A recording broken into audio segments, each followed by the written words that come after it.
Dica número 1. Minha madrasta me odeia, por eu ser fruto de uma traição de seu marido. Dica número 2. Matei minha esposa e meus filhos em um acesso de loucura.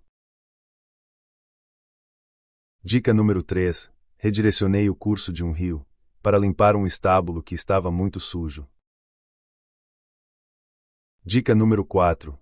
Quando eu era bebê, estrangulei 2 serpentes que estavam tentando me devorar.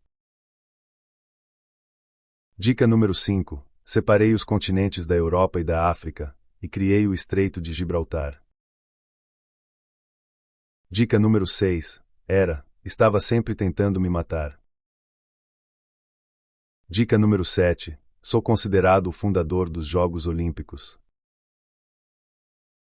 Dica número 8. Sou o mortal mais forte do mundo.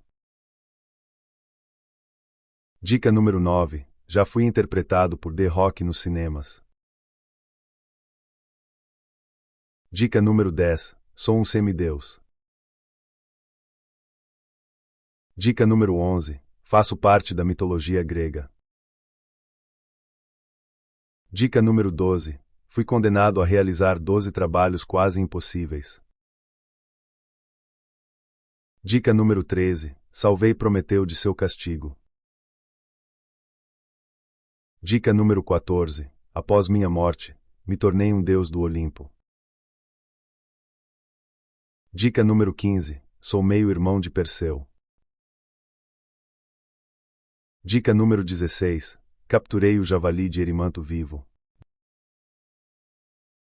Dica número 17. Dominei e trouxe o cão Cérbero, do submundo, até a superfície.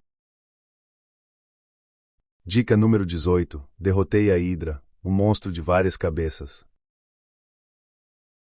Dica número 19. Matei o leão de Nemeia e usei sua pele como um manto. Dica número 20. Sou filho de Zeus, com a mortal Alcmena. E aí, acertou!